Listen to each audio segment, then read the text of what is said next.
So, Kelvin, what we met in 2000 something.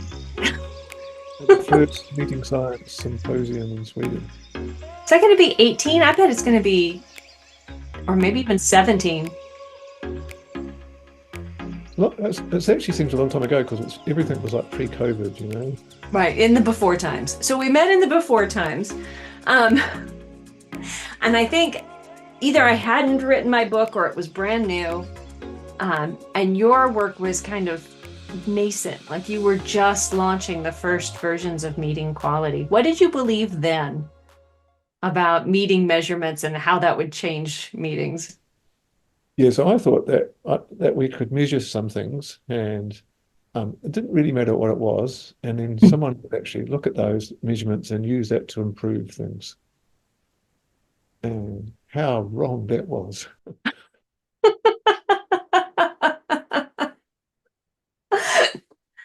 So I So, think, like, go on. oh yes, so what's the story there? What does that voyage of learning how wrong we are look like for you? So, so there's this thing about, a lot of people say meetings are terrible and so on, and often they are. Mhm. But there's one person who seems to have a lot of organizational authority who the meeting works perfectly for, and they Right. don't want to change. Yeah. That's not their priority today or Yeah. ever. Or ever, yeah. And it's not a democracy. Right. Um, and so the the people that the ones who do want to do something about it are really good people anyway. And so, they're curious and they're good managers and their meetings sort of evolve over time because they actually have empathy and so on. And the people who have bad meetings are just bad managers. Um, and and so I thought that fixing the meeting would be a good start, but actually we had to fix the culture and we had to fix the people, and it's like a piece of string. Right. Right. And you can't fix people, right? People get to fix themselves. Yeah. Um, and so that's why I think meetings we fail to continue, or we fail to improve meetings because the one person who can do something about it usually is getting what they want. Mm, yeah. Yeah. I think that's definitely a factor for sure. I think the other I mean my perspective on this is that the other massive factor is that it's really hard to change meetings by yourself, Mm. because if you're doing it by yourself, you're not in a meeting. And that means there's a lot of people in a lot of repeated situations to be changed. Exactly. Yeah. Um, so so that so that means that if you write some software which does meeting measurement and you have the main person doesn't want to actually buy it, that's not a good model, a commercial model. Yep. Yeah, we'll have to find out that that was a bad model. It turns out if you write software that's about helping people run well-organized meetings and capture good, concise notes and things, but nobody knows how to organize their meetings, nor necessarily wants to take notes, nor really wants anybody to hold them accountable for having done something in that hour. Exactly. That also turns out not to be the best of models. Heads up, everybody who thinks AI transcripts are going to save their bacon, Oh, because yes. ain't happening. But, So I pivoted, and I pivoted to because a meeting is really important because lots of it's a sort of like a punctuation point in an organization. And so I tried to then say, instead of just actually making the meeting better, why don't I try and predict what they're trying to achieve and see if that's going to be successful? Um, Not just the meeting, but the overall reason for the meeting. So if you're in a project, then I don't want to predict if the meeting is going to be successful. I want to predict if the project is going to be successful. yeah. And that's like saying, okay, well, let's see how how the meetings are going for the steering committee and the stakeholders and the project team, and put it all together, and then go, well, and then measure a few other things, and then if we actually measure what's happening at all of those meetings combined, and we can put it all together, and we can say, look, everybody's fighting. Is it nobody thinks it's going to work? Right. There's a whole lot, you can do a whole lot of other things coming out of a meeting. Then you might think the project's going to work, but it's not. Right. Right. Uh, um, and it turned out that you could do that for lots of different things. You could actually measure all sorts of meetings for what I call the endeavor of the meeting. And Mm. we can actually predict if the endeavor is going to be successful. And that turned out to be a better way to sell something, because people wanted to buy that. Right, right. I don't care about fixing meetings, but I would absolutely like to finish developing my product and ship it to customers and have them buy it. Yeah, exactly. Yeah. Right.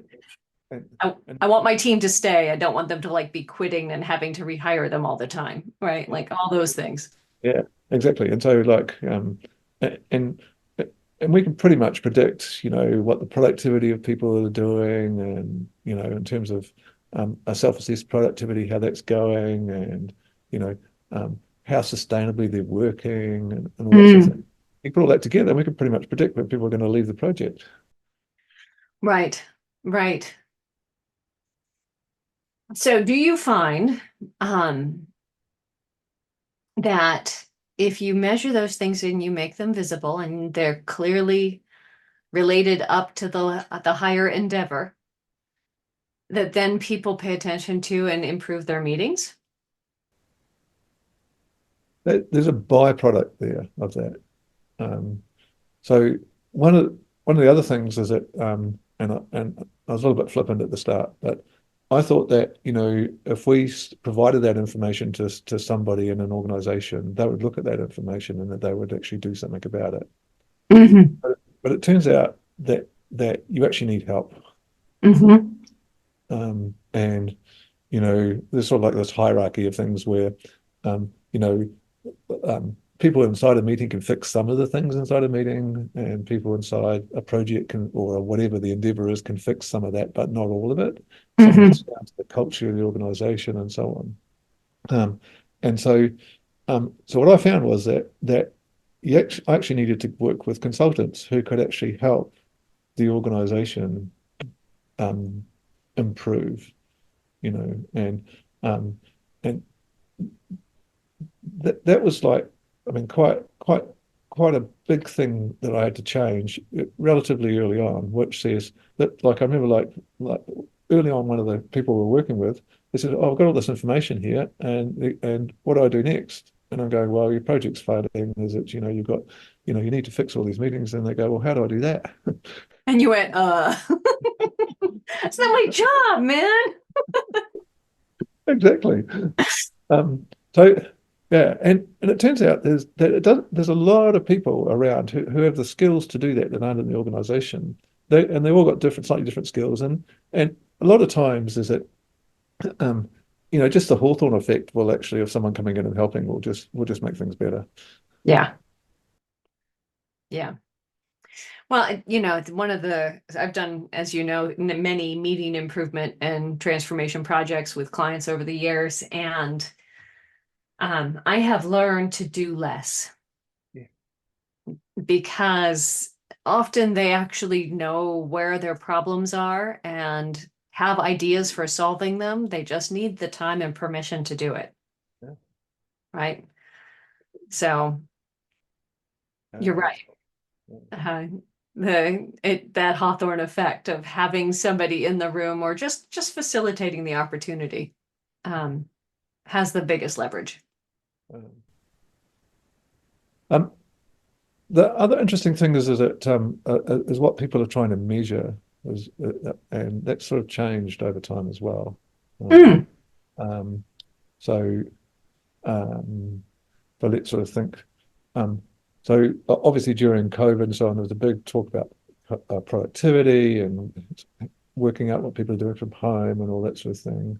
Um, there's a lot of stuff around now about psychological safety, the stuff that Amy Edmondson's doing, is like a lot of love for that. Mhm. Um, So, and the other thing I've noticed is that people are getting braver with what they're measuring. Uh-huh. Interesting. Okay. Say more. Um, so, so one of the things we do is that we measure the contribution of each individual at a meeting, Mm-hmm. and teach people to rate other people. Um, so that's quite a controversial thing to do. It sounds like Bridgewater, right? Like Yeah, yeah, very very transparent, aggressive, high quality decision making focused. you're not, but it's a little bit But well, but a lot less more less anonymous. It's a lot more less anonymous. yeah. What we do is that we then give each individual a net promoter score, um, Mm. based on that, based on on their peers, and only a small number of organisations were up for that, um, say 5 or 6 years ago, and now there's a lot more people that are actually up for this idea about measuring that. Also measuring other things, like we talk about psychological safety. A lot of people didn't want to know the answer Yeah. about it, and um, so yeah, and there's quite a lot of those sorts of things where I've noticed that people are prepared to get a difficult answer and work through the consequences, which is a good thing. Yeah, right. Because those are the kinds of answers that require you to change behavior in probably some significant and maybe uncomfortable ways. Yeah, exactly. Hmm. So I don't know the meta reason for that. Is it um, maybe the world's just becoming more self-aware? Maybe we're losing a few boomers from the workforce. Oh, maybe. I think I guess, obviously we can't speak for any one client who's made that choice, but it feels, at least here on the West Coast of the US, that the awareness level of individual well-being, diversity, equity, inclusion, all of those things has been driven home very, very clearly. Yeah, absolutely. Yeah. Like that's a drum that has been pounded quite a lot over the last couple of years. And, it becomes the sort of thing that people use on their hiring, sheets, and talk about and bring in their speakers for. So I can see measuring it being much more attractive now than it used to be. Yeah, but fortunately, they use artificial intelligence to do their sort of screening when they're doing the recruiting, so they don't actually have any diversity anyway. Yeah, depending on their toolkit and whatnot. It's fascinating how that world is shifting. Um, Mm. so so Kelvin, what's your take on all of the kinds of ways that you see people trying to use technology to put out meeting reports? Yeah. Um, so there's like a dichotomy, really, isn't there? Like there's this group who use, like, and you alluded to it before, artificial intelligence to do your transcripts, and there's all sorts of things, and there's the new GPTs where they're coming out, and there's all sorts of things for your meeting, and that's cool. And then we've got there's actually quite a large rump that I see that don't actually use any technology at all, apart from, say, Zoom or Teams. Uh-huh. Uh-huh. Yeah. Are you finding that as well? Yeah, I mean, in terms of what people actually use, I was thinking more about the industry. So, um, every year or two, there's a raft of companies that start up that want to do some sort of meeting metrics and then sell that as a product that people can use to, improve their meetings and improve their organizational health. And they will typically count the number of meetings, they'll count, overlap, they'll count RSVP rates, they'll count whether you're over time or not, and they'll give you these graphs with lots of red on them, and then there's generally a dollar figure. Right. You spent, Yeah. $2,042 on this meeting in salary time, things like that. Yeah. Yeah. So they are getting better though. They're getting much And we're nicer getting to. much better. And much closer, much more accurate. They used to count like I've got a thing on my calendar to walk my dog, and that would show up, and no action items, no agenda. I'm like, Uh, yeah. It's very Taylor, isn't it? It's like, um, and so that's why I started meaning quality, because I wanted to actually measure at the things that you can't see, mm, um, which is why we're still going, I think, because artificial intelligence is actually going to and is going to pick up the things that are seen. All of the notes in the meeting, what's happening in terms of that, but what actually people think at the moment it doesn't know yet. But uh-huh.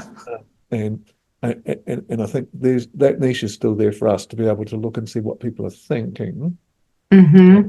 and then how they're applying that thinking to all that other stuff we talk about, which is like the physical things, you know, um, even reading emails, and there's a few now that will actually read the emails in your organization and tell you what's going on. Mm-hmm. There are some things you don't write in an email, um, that is what we try and collect. So I know that there are folks out there who will also who are trying to get at some of the same things, trying to get at that, like what's the inner world going on for people, and they will look at eye gaze tracking and sentiment in terms of physical expression and body movements and all of that. What have you found to be most useful and indicative for revealing the inner life of your meeting participants? Okay. So before I do that, is it so? I, we talked about AI not knowing what we're thinking yet. I think that's still the case. Mm-hmm. I think it's coming. The EU at the moment will not let you do any sentiment based on facial expressions and so on. So, um, and I'm unconvinced that it's there yet. But I don't know how. Maybe a few years it'll be. I don't think it's going to be that long. Have you played with Hume yet? No. Um, I'm gonna drop you a link. It's they have a video one, but they can't release it in beta, but they have an audio thing you can play with. Okay. And That's it good. lets you interrupt right? Like you talk to it and it can interrupt you. You can interrupt it and it will react based on the tone you're sending, then, all this stuff. Wow. Okay. That is cool. That's Okay. pretty I'll cool. have to revise my opinion then. And they reading their research, they have been doing the same thing with video. Okay. You just can't, you know, get a free account and play with it. So So I remember Dave Snowden once telling a story about going to a cutting edge research lab and interacting with two children through privacy glass. Basically, there's one child on one side and another child, and he was talking to the two different children. And then afterwards, they asked him which one was the robot. And he was Oh, like, and this was years ago. So, mm, so I think there are things out there that are pretty good. yeah. Okay. Are they built into Zoom yet? I don't think so. No. Yeah, but that's what I mean. Is it that it's got got a huge amount of data now, is it? Yeah. Mhm. You'd think that you'd be able to train. Um, mm, So AI can't tell us yet. We don't have access to that from a practical standpoint. So what do you find most useful? so that asking that sort of question. Okay, so let me give you an example. So one of the project questions we say is that um, as you come out of the meeting, you run into a trusted colleague, and the trusted colleague asks you how the project's going. What do you say? Right. Okay, and that's an anonymous answer, Mhm. and and that's gold. Right. Yeah. That reminds me of the micro narrative strategy, like they're just capturing tiny stories in the moments. Exactly. Yeah. Mhm. Um, and then what you can do is that you can take you can actually do a lot of data mining on that, and then and if you ask that same question, every week, then you can then you get a real good sense of how that individual is changing over time, and then you can compare the groups of individuals as they're changing over time. And one of the things we do, which I quite like, which is that we then fire that into a bit of AI, and then we turn it into a Picasso painting. We say, what would Picasso think of that? And then we have all these like sort of Picassos over time, which when I did it, I just did it as a, just to see what would happen. And then I tried a few one after the other. And then you can actually see it changing over time, which is like really cool. Have you found other artists that you could play with that would do the same thing? I tried Jackson Pollock. Oh, It was just the dots change. no. Also tried. I tried quite a few actually, and Dali was probably the next best. Uh-huh. Da Vinci wasn't so good, but yeah, I don't know what it is, but Picasso seemed to be able to cope with modern concepts better than the others. Fascinating. Fascinating. I would love to play with that. One of my favorite things is to go through the mid-journey examples to see what they've used in the prompts Yeah. and discover artists that I'd never heard of before. Yeah, no, that's cool. It's just like there's the coolest stuff out there, and you can use it in all kinds of fascinating ways. But finding something with that emotional range in a style is really That's really cool.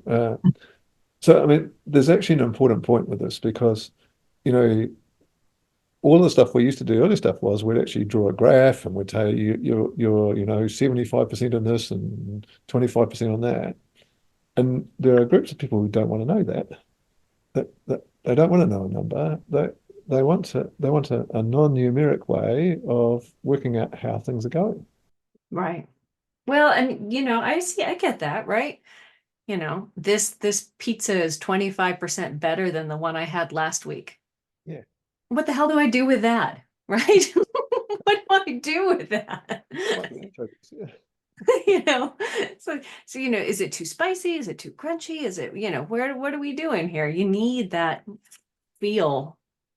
And I can see how the art will help with that. Yeah, and when it changes from a brown hue to a green hue and things become more defined and all that sort of thing, it's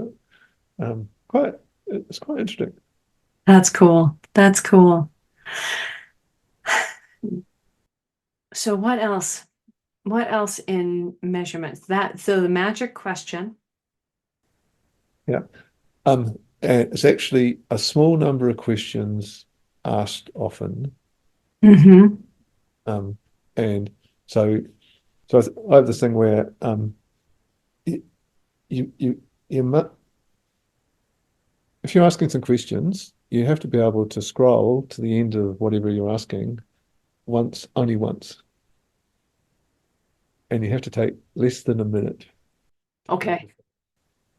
And then I have this other thing which says there's also everyone gets to see the results. So I call it survey result democracy. Yeah. Okay. Just because you do a survey doesn't give you the rights to have only see the results. Okay. So what impact do you think survey democracy has on the way people interact? Huge. Mm-hmm. And because what happens is that we also send the results to everybody, even if they don't fill out the survey. Uh-huh. And so what that does is that you might have something which says you have a particular meeting and people fill it out, and it's only a small number of people who do that, and it's not representative of what actually happened. So that means the next meeting, if you feel strongly about that, then you will fill out the results. Right. Okay. So making it less than a minute, making it so that it's you can see there's not very much to fill out, and then telling people what the results are, it massively increases the response rate. That's great. And And do they get to see it over time too, right? over time, yeah, Yeah, exactly. So yeah. that's the other thing. So yeah, and in terms of meeting of measurement, I don't think a one-off measurement's much use. Uh, um, so that idea of asking a small number of things, really carefully thought out, often with high Hmm. response rates, then that actually sort of reels people in. One thing you do that I'm really appreciating too is that yes, it's about the meeting, but it's not really about the meeting, right? It's about the larger endeavor. And I think that's one of the traps we fall into as meeting facilitators or consultants or professionals or software people is that when we're focused on improving the meeting, we have to treat it as if it mattered because because that's what we're working on, right? And then we have to deal with all of the different parts of it and all of the ways we might measure it or manage it or improve it based on these generalities.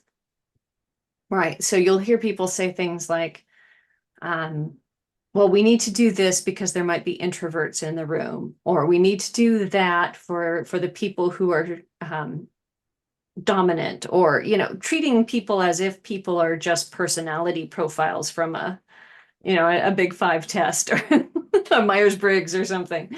And we treat the meeting at the end, we're like, was it engaging, and did it have an agenda, and did you start and end on time, all of these hygiene things. But the reality is that in any meeting where we're trying to actually accomplish something, whether I'm an introvert or an extrovert, yeah, that's still at play, but not nearly as much as how excited I am about what we're trying to do. So an example of that we see all the time in projects is where you're near the end of a project and we can tell the project team's falling apart. Right. Yeah. And we're like, okay, there's a final push here. You're just going to have to push through this. Okay. And what's the best way to push through it as opposed to how are we going to maintain the relationships inside the meeting? Right. Right. Like there's a part of it that about work that it just gets to be about getting the work done. Yeah, exactly. Right. Um, Yeah. But so I think the trick is that um, how how bad a shape are you going to leave the team after the project's finished? yeah. Yeah. Well, and then so it's not like all of the foundational things that we as meeting people pay attention to are irrelevant. They matter, Mm. and they make a difference. But they aren't in my experience. What I find is that when people focus on measuring those, it doesn't result in change. What they end up with is, oh, we run bad meetings. you know, we, we should fix those. Surprise. Shockers. Turns out it wasn't this versus that versus that. It turns out everybody's doing it differently and nobody knows, nobody can agree. Mm. And then we fight. I'm like, oh, yeah. So glad we spent a couple months measuring that. Um, Mm. so where do you see this moving in the future? Um,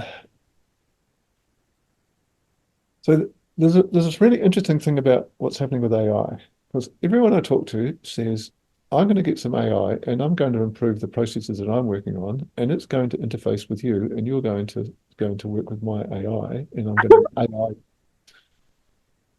But nobody's talking about, or very few people are talking about, is that um, your AI is going to talk to my AI. Um, and so I think meetings are going to fundamentally change because a whole lot of the transactional parts of what you have a meeting for now will be Mhm. actually done by AI. All right. So tell me a story about that from the future so I can get my head around it better. Okay, well, so let's think change management. Okay. Okay.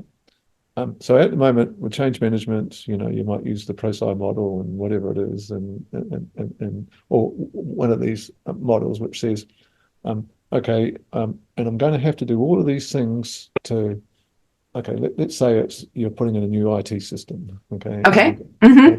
system for that, change management for that. Well, all of that, that the initial parts of stakeholder management will actually be talking, instead of talking to people, you're going to actually have to talk to the people, talk to the AI that's actually doing the stuff that's going to be working with your IT system. Okay. So, Okay.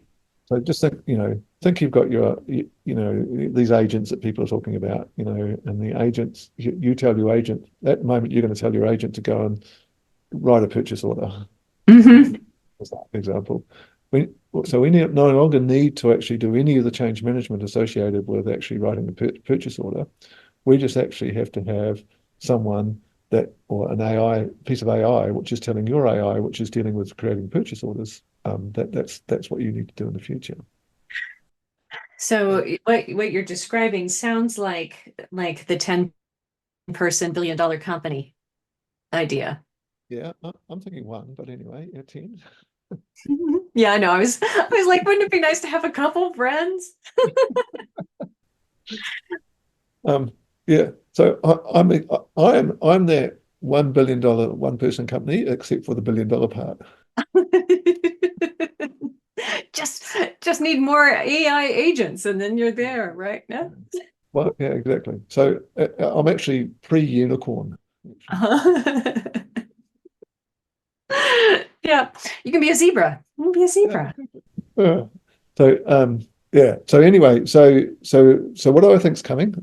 So if we take the transactional parts of meetings away, Uh-huh. um, then we're left with that sort of higher order stuff, which is maybe the really interesting parts of being in a meeting. For some people, Yeah. Okay. right? Yeah. Good point. Yeah. Mm. I know a fair number of folks who are not like super keen on higher order discussions with other folks. Yeah. I think it's so useful to have to be in touch with your communities and your families when we start imagining these worlds. But yeah, so if we have that, I mean, ideally, should that world come to pass, the human maintains accountability and responsibility. Why? Because should something go astray, it would be nice to have a human in the loop that made the decision at some level to allow that to happen and can be held accountable for undoing that harm. That's my Yeah. take. Yeah. Um, well, in the early days when they had cars and you had to have someone with a flag walking out front. That's what. Yeah, I mean, I don't understand how to actually make that happen, given what's going on. It sure looks like they're doing a good job of learning and evolving on their own a little bit, which is uh, it, it's moving so fast. No, Mhm. so um, so and maybe we're going to have to do this thing. Work's going to change. Is it? We used to have people who did typing. And things got sent to the typing pool to get done. Well, there's a whole lot of stuff here where, well, I think we're going to have the equivalent, but we're just going to take away a whole lot of functions. It's not necessarily, it's probably bad for a half a generation of humanity, um, but I think overall it'll be amazing. Cool. Well, that puts you in. I was just in a talk earlier today, and they were looking at how sentiment is changing and what the hype about adoption is versus what real adoption is, and all of that. And the sentiment is tilting towards dread. So good job carrying optimism. Used to be pretty well balanced. But dread's finally eked out a slight margin ahead of balanced and optimism. So Yeah, but I mean, I think we've had this 3 or 4 times before in humanity, haven't we? Like printing press did that to and then the steam engine did it, and then computers did it. yeah, I guess so. I mean, the thing that feels fundamentally different about this one, three things to me that I don't, and I'm nowhere close to qualified to talk about this in any way, but one is people keep saying, oh, all new jobs will be created, right? The jobs that we have today will go away, but the new jobs will be created. Yeah. And when you look at the span of what humans do, and you think about what an AI-enabled humanoid robot could do, or networked AIs could do, and then you go, okay, now what's left? And is what's left enough?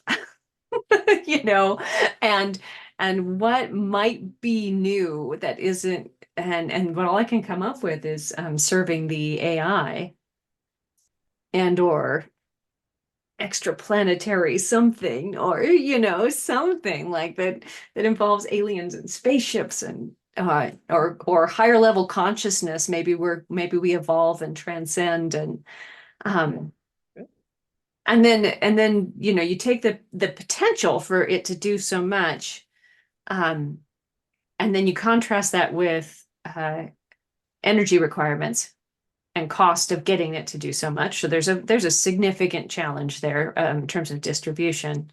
And then you face that, you put also in that challenge organizational inertia, which we know to be very much like an organization can run in a terrible, nonsensical ways for decades, right? Just on their momentum. So I don't know. I think you put all those things together and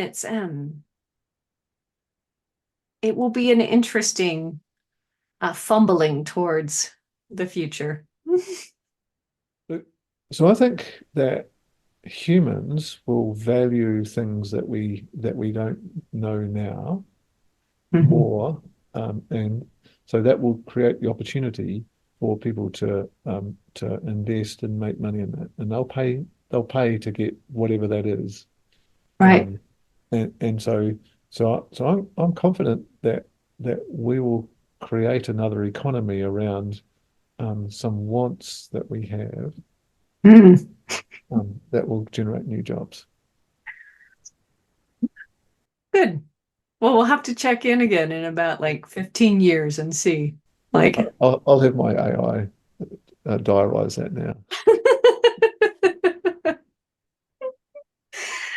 Thank you, Kelvin. I think this has been a useful capper to our discussion on meeting metrics. Like, what do we measure? Why do we measure it? How might we think about measuring it in the future? So hopefully all the people in the meeting innovation community who were curious about ways to measure things can either tap into the spreadsheets that we provided when we talked about ROI, or Sophie's great use case, or this discussion about taking it up a notch and into the future. So thank you. That's good. Thank you. Yeah.